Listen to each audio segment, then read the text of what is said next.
I have to spread my papers out because I get really anxious while I'm preaching and my nail won't let me do it. So a little bit of self-care.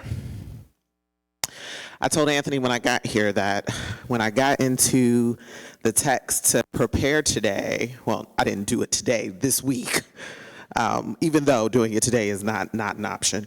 I was so deeply into the woman with the issue of blood that I was at 5 pages and I was like, oh, Jairus is gonna have to wait because I have learned that 5 pages is the new creation limit.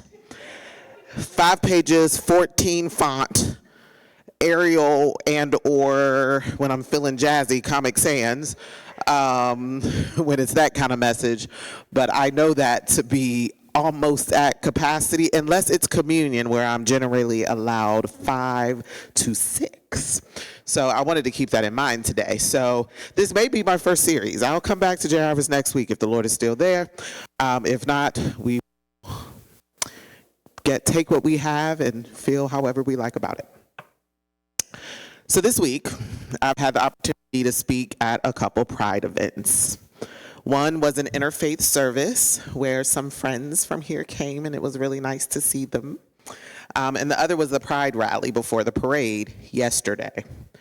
At both of these events, my speeches, scripture, sermons, whatever it was I was giving, were about unity, collective resistance, and tending to our sacred selves, since we are indeed divine reflections of God. As a pastor in these spaces, it gets kind of tense sometimes. People are often unsure of what they will get when they hear that pastor honorific, especially because a lot of the harm they have experienced has been at the hand of the church because of the church's doctrine or a theology that would continue to oppress and further marginalize them. So they enter the conversation very cautiously. This weekend was no different.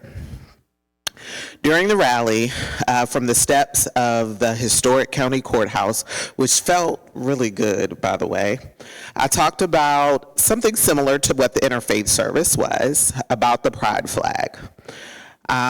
We talked about the original colors, the added colors, but really the progress flag, which has in the triangle the pink, white, and blue, in remembrance and to represents the trans community. And then the black and the brown that represents the marginalized identities that are held by some in the LGBTQ community. But the black stripe has a dual meaning. The black stripe also represents and remembers those we lost to AIDS, and remind us that that battle is not over, and there are still people living with the stigma and prejudice of very narrow-minded people about AIDS and HIV. In the 80s, when all of this was happening, I was too young to understand the impact of AIDS and the epidemic. That did not keep it from impacting me. My friends, my cousins, we all lost uncles and dear family members, but we're too young to really understand why. At the time, sometimes they would say pneumonia or heart failure or some other thing, but maybe for our young ears, AIDS was too much to say. There were hushed tones and worried whispers. Meanwhile, it was ravaging a community. One thing I do remember about that time is that so many people were dying alone. You saw the news and people were in units, all isolated, all by themselves, starved of connection and care, isolated with no human contact. They were not being touched. I remember the news and the hysteria around AIDS being spread in saliva and contamination and handshakes and all of this. And though it was not true, it further isolated this beloved community that were already on the margins. Can you imagine being absent of touch? I understand that there are some of us and some of you, some of we, me, whoever, that have experienced trauma in ways that make touch complicated. I also understood that there are those of us with intersecting neurodiversities that make sensory and touch difficult, but we find ways to communicate care. For this example, it is touch. Imagine craving a pat on the hand, a hug on a hard day, a squeeze of the shoulder when things are going well. Imagine what it feels like when you have a long distance loved one that you know a hug would let them know that you're there or care, but you cannot give it. I think over time, touch has become extremely undervalued. It is a very important part of our sensory experience and systems. It is the first sense developed in utero, the sense of touch. It can regulate your nervous system, convey things that words cannot, boost your immune system, release them good chemicals, the dopamine and the oxytocin and all of those good things that we need that can help lower anxiety. Touch is so important that it made its way multiple times into the sacred text. In Mark 5, we hear two stories, both of them popular and both of them very complicated. I have to name that because as a person who believes that a theology that solely focuses on healing without navigating disability justice leaves people feeling low on faith and outside of the love of God, when neither of those things are true. And I'll talk about that a little more maybe. The first part of the text takes us through this story of this unnamed woman with an issue of blood. I think if I had been bleeding for 12 years, you owe it to me to say my name, but I don't know what level of advocacy she had at that time. I get it. She did not write and or edit the text. Cool. But you would have said my name. For 12 years, this woman bled. She tried everything, spent everything, and instead of things getting better, they got worse. She was chronically ill, and the law deemed her unclean. Let's jump over to Leviticus so I can tell you exactly how a woman bleeding was viewed. Mind you, let us put a pin in. We did not ask for this. It is not a gift. Just want to throw that in there. So Leviticus chapter 15, 19 says, when a woman has her regular flow of blood, the impurity of her monthly period will last 7 days. First of all, I know a man wrote that. And anyone who touches her will be unclean till evening. At first I was like, that's fine, don't touch me no way. But then I was like, well, I don't know. Anything she lies on during her period will be unclean. Anything she sits on will be unclean. Anyone who touches her bed will be. They must wash their clothes and bathe with water, and they will be unclean till evening. Anyone who touches anything she sits on will be unclean. They got to wash their clothes, bathe with water, and they're unclean till evening. Whether it's the bed or anything she was sitting on, when anyone touches it, again, no matter anything that she sits on, anyone who touches it, unclean. If a man has relations, unclean. 7 days. The bed, unclean. When a woman has a discharge of blood for many days at a time, other than her monthly period, that continues beyond her period, she will be unclean as long as she has that discharge. Any bed, anything she touches, anything she's, it's like Lion King, anything the light touches, unclean. Anyone who touches that light, unclean too. When she is cleansed from her discharge, she must then count 7 new days, and after that, she will be ceremonially clean. On the 8th day, she must go take 2 doves or 2 young pigeons and bring them to the priest at the entrance to the tent of meeting, because while you're menstruating, you cannot worship, you cannot go to temple, you cannot do any of those things. The priest then collects your doves and pigeons and such and sacrifices one for a sin offering and the other for a burnt offering. And this way, he makes atonement for you before God for the uncleanliness of her discharge. Could you imagine? This means that a woman experiencing her menstrual cycle on this patriarchal days, they then count 7 more days. So for 14 days, minimum maybe, you are deemed unclean. No worship, no temple, no touch. This woman has bled for 12 continual years. for 12 years, no temple, no touch, and a label of unclean through no fault of her own. All of this changed on the day she heard about Jesus. Reading the text made me think of an important question. If I was on the outside of community, which depending on the community, I very much am, what would I be willing to do to get back?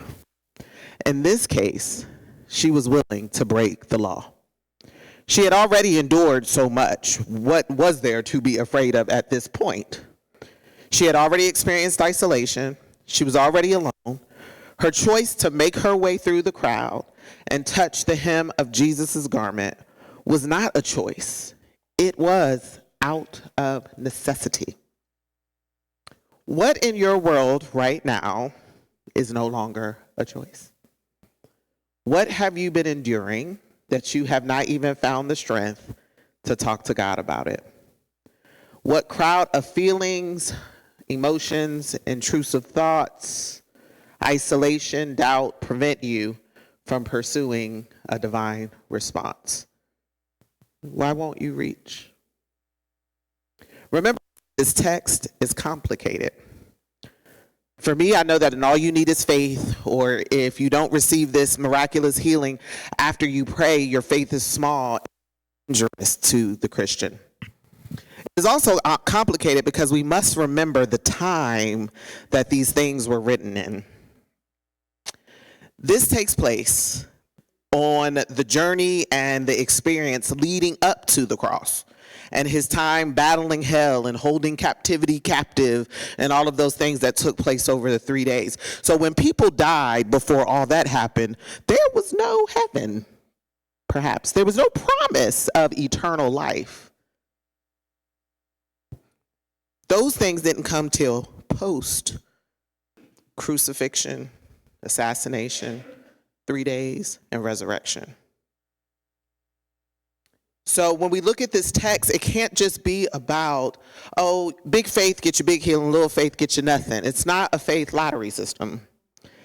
We have to look at it through the lens of disability justice and a liberative theology and recognize that more than about wholeness and healing, because Jesus wasn't resurrecting people, he was reviving them. Jesus was offering this sense of healing, but not from a place of just for the miracle, because remember, no one in the Bible got immortality. They died again anyway. The purpose of these healings when we go through the New Testament was to bring people back into community.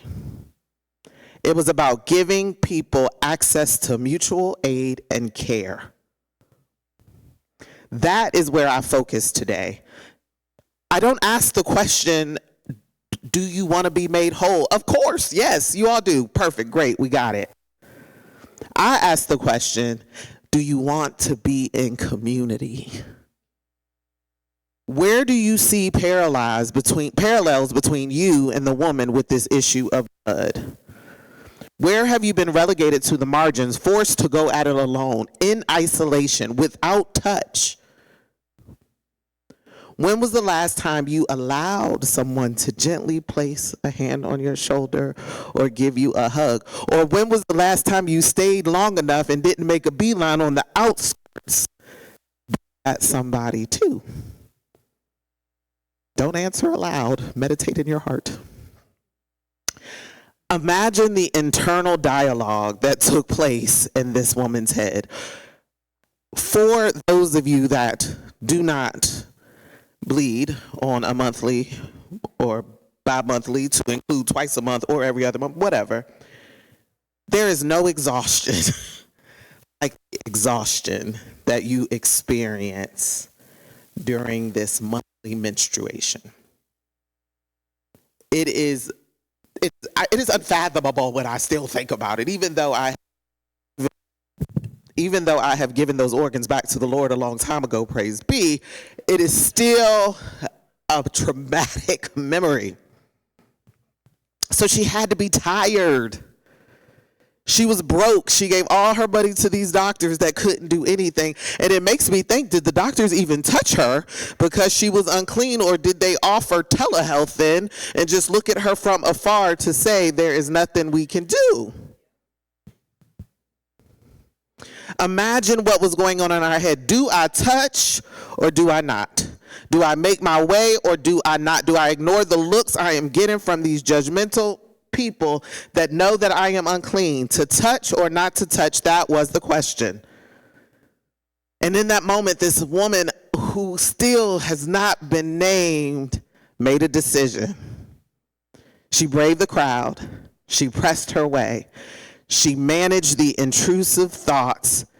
She reached out and touched the hem of Jesus' garment. In a world where isolation is a coping mechanism and a trauma response, where are we called to be more like Jesus? How do we seek to give and receive this element of connection? Are we reaching to touch? Are we allowing ourselves to receive touch? Are we allowing ourselves to be held, comforted, cared for? Are we caring and comforting and caring for others? As a person who deals with chronic illness, mental health struggles, physical, emotional ailments, do we say, if I can just make it to therapy this week, if I can just make it to get this second, third, fourth opinion, if I can just make it to church, if I could just make it to that coffee date, if I could just call my sponsor, if I can just touch kindness. I have therapy and autism and ADHD coaching every Friday, once a week. On Monday, as I plan out my week and look at the multiple systems that I have to use to keep myself together, I'm usually pretty excited. Friday, get to talk to my care team. By Thursday, I am one click away from canceling every appointment on earth. As life happens, I decide I don't want to be vulnerable. It's none of your business what my week been like. I don't want to talk about it. I don't want to explore how I feel. I do not want to track my feelings in this app. I do not want to draw the self-care petal, the self-care flower with self-care in the center and the 7 elements of self-care on the outside. I don't care. Let us not talk about boundaries. How about that's a boundary? I don't talk about boundaries. Let us not discuss unmasking. My mask is cute. I've worked on it for a very long time. Worry about yourself. Somewhere in my mind, I'm pretty comfortable with things staying the same, even though it's a bit dysfunctional, because it's familiar and it does not require me to expose my pain. It will not require change and deep exploration, even though afterwards, I usually feel pretty good and pretty excited for the follow just to repeat the Weekly, I ask my same questions this woman asked, and so far, I've went to more than I've not went to. When she touched the garment, and not even when she touched it, from the moment she made up her mind, YOLO, this is what I'm about to do, to the time where she scooped up that thread of that garment, because that's what I imagined it to be like, ooh, I got it. There was an exchange. It was a touch that stopped one thing and started another. The bleeding was over, but she went from nameless to daughter. She was brought back into family. And though Jairus, who we will talk about next week, the Lord saying the same, you know how I behave, he had come with a separate pressing issue. Oh my God, my daughter. It was not enough to stir Jesus. He kept his eye, and the story stayed on this woman. Jesus gave her the attention and the care that her risk and her vulnerability availed to her. The risk was the key. There was no waiting period. There was no dove, no pigeons. She could now worship again. She could now go to the temple. She could hang out with friends. She can hug the woman at the well if she knew her. I don't know how well these people do each other, but maybe today you are sitting here or on Zoom because you pressed. Maybe you wrestled with the question, do I go back to that building? Do I log back in to this service? Risk it all to have my own encounter. Maybe next week you'll have to do the same thing. There are days when we all feel that we're hanging by a thread. I encourage you, let that thread be the hem of the garment. Let this thread be the part of the tapestry that we weave together to create this community. Beloved, I implore you to keep pressing, keep reaching, keep making your way through the noise to get what it is you came for. Because even in the crowds, our Savior sees your brokenness and prioritizes your belovedness. He feels your hand and desires to give you peace. As you reach, as you press, and as you keep your hearts and minds stayed on Jesus, my prayer is that it be so.